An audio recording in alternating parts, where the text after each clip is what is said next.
No vídeo de hoje nós vamos ver se a fé e a razão realmente andam juntas.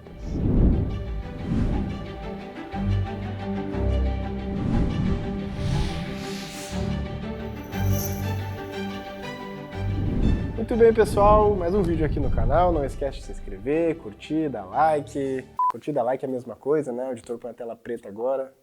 Estou falando um pleonasmo aqui.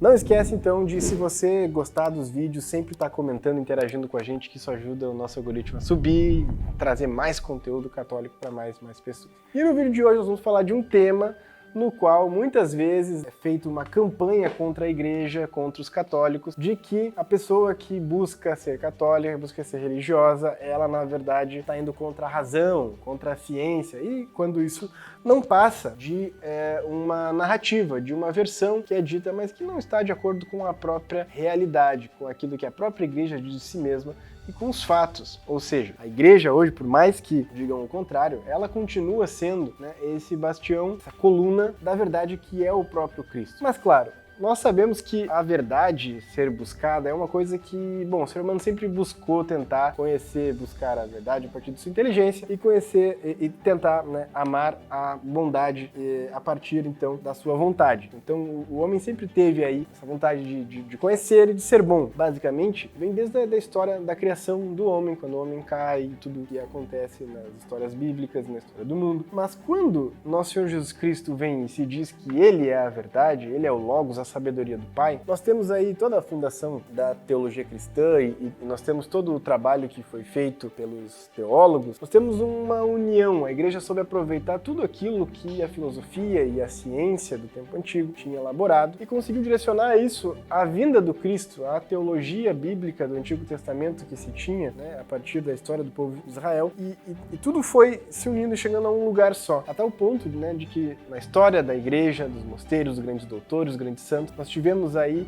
esse entrelaço, nós tivemos aí essa harmonia, essa correlação entre a sabedoria dos homens e tudo aquilo que é necessário se ter. Então nós temos vários avanços, por exemplo, na Idade Média, pós-devastação dos bárbaros, vários avanços científicos, vários avanços que envolvem a astronomia, as artes liberais, vários avanços que envolvem muitos temas que, bom, giram em torno da física, da química, da biologia, diversos avanços. Hoje são tratados como se a igreja fosse contra tudo isso daí, sendo que, na verdade, a igreja sempre prezou tudo isso a serviço de uma filosofia e uma teologia, ou seja, ciências teóricas, que a gente chama, né?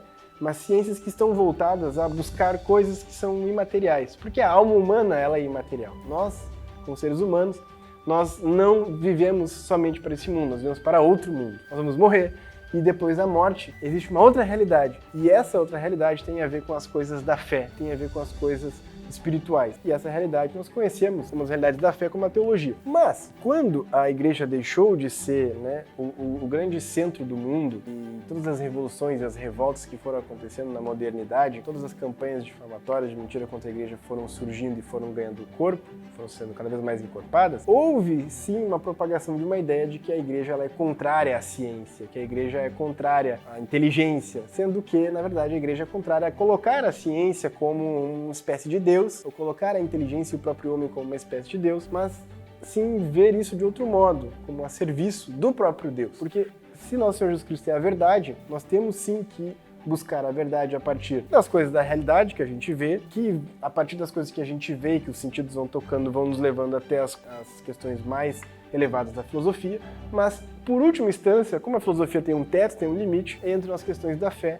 onde nós só alcançamos, né, a partir, então, disso que Santo Tomás define como fé, que é nada mais que um ato da inteligência, que tem um assentimento da vontade, ou seja, tem uma permissão da nossa vontade, para que, recebendo uma graça especial de Deus, contemple uma verdade. No Catecismo da Igreja nós temos a definição de que a fé é um ato da inteligência e da vontade, e isso foi muito bem tratado por esse autor dessa obra, que é o grande Papa São João Paulo II. O Papa João Paulo II, nós já publicamos aqui Teologia do Corpo, ele tem uma encíclica chamada Fides et Ratio, onde ele fala na primeira frase, e se vocês perceberem, toda a encíclica da igreja, ela sempre tem a primeira frase baseada a partir do tema, né, do título daquela encíclica. Então, a Deus Caritas Est, Deus é Amor, inicia geralmente assim, com correlação com o título do Papa Bento XVI. A Lumen Fidei do Papa Francisco tem, então, começa falando sobre a luz da fé. E a Fides et Ratio do Papa São João Paulo II, ela começa falando que a fé e a razão são como que duas asas que elevam o espírito humano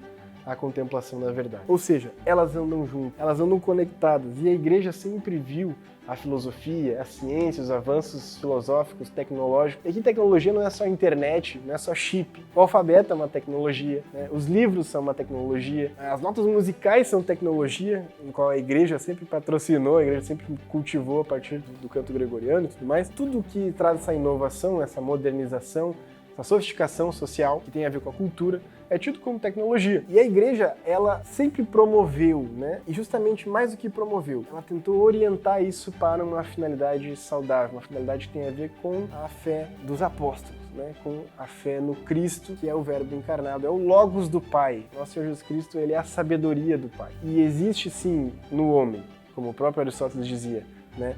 Uma capacidade de perceber que existe um Criador e que esse Deus precisa existir como causa inicial de todas as coisas, mas há um limite. E entre saber que esse Criador, ele precisa existir, precisa ordenar todas as coisas, até saber que ele tem um filho, e esse filho, sim, que é ele mesmo, né, se encarnou e se fez homem por nós, e sofreu durante 33 anos nesse mundo por nós, e morreu crucificado, né, flagelado, enfim, foi destruído, foi desprezado, nem figura humana mais tinha, por amor a nós, ressuscitou dos mortos e nos comunicou a sua graça através do Espírito Santo na sua igreja, para que um dia nós conseguíssemos atingir uma comunhão plena com ele no céu. Existe um grande abismo que, basicamente, é o que a gente entende por fé, né, por questões de teologia. Então esse Deus criador, ele não é mais um Deus distante, ele é um Deus próximo a nós. Então toda vez que a gente tenta captar esse Deus com um espectro, né, com uma medição filosófico-humana de sabedoria natural, nós vamos, obviamente, emperrar, tentar colocar o mar inteiro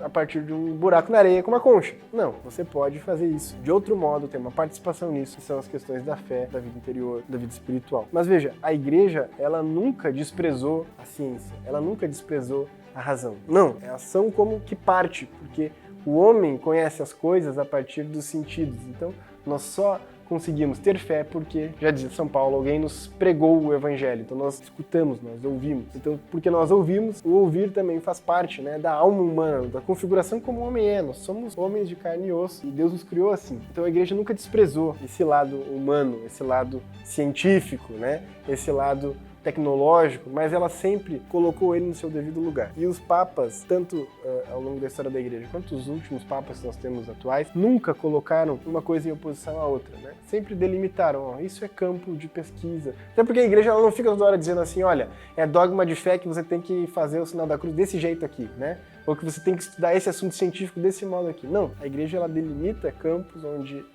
tem a ver com matéria de fé e de moral, de costumes, e tem outros campos onde ela, então, deixa com que os estudiosos e as ciências façam seus trabalhos, e ela promove isso, ela tem pontifícias academias, ela tem a fundação das universidades, ela tem promoção social de várias outras atividades para que a sociedade, de fato, já nesse mundo tenha um prelúdio daquilo que vai ser a comunhão eterna no céu. Mas sabendo que esse mundo não é o céu. Esse mundo ele é uma passagem. Como dizia Santa Teresa, ela é uma péssima noite numa péssima pousada que vai terminar.